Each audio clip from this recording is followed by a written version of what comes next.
Four more Oath Keepers have gotten convicted in their involvement in the attack on January 6th.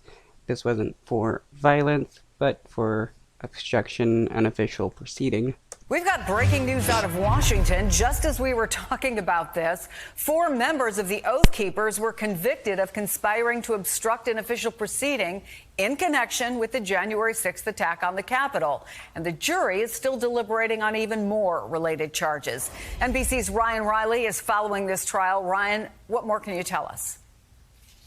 That's right. So we had four guilty verdicts come out of the jury today involving Sandra Parker, Laura Steele, Connie Meggs, and William Isaacs. And this is the third Oath Keepers trial that we've seen. Now, this particular trial did not involve the same serious charges as we've seen previously of seditious conspiracy, but it was nonetheless one of these Oath Keeper trials. It's one that a lot of viewers might not have necessarily heard of because the big attraction, I would say, probably at the federal courthouse right now is the trial of the Proud Boys, which has been dragging on for a very long time. And that sort of has that new flair to it because, we've seen this is the third Oath Keeper trial that we've seen now. But, these cases are continuing to churn every day. We're continuing to see new sentences every day imposed in various cases. We see there's another bench trial happening involving a defendant who has dressed up George Washington, for example, this week. And there's sentences coming up more this week, including against a neo-Nazi Riley Williams,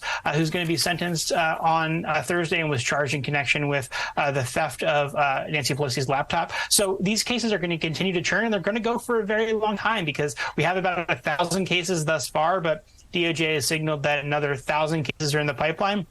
And if they ultimately hit that 2,000 number within the 5-year statute of limitations, they'll have arrested about 2/3 of the people who committed offenses that they could have been charged with that day. So it won't be everyone, but they'll get a significant chunk of people. And I think they're particularly going to be focused on the people who committed violence in these upcoming years, Chris.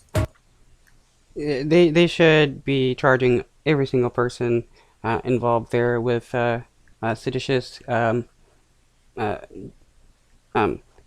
sedition and or being a traitor or domestic terrorism or something, because that's what these people did. A lot of these people are honestly lucky. Some of them are just getting a slap on their wrist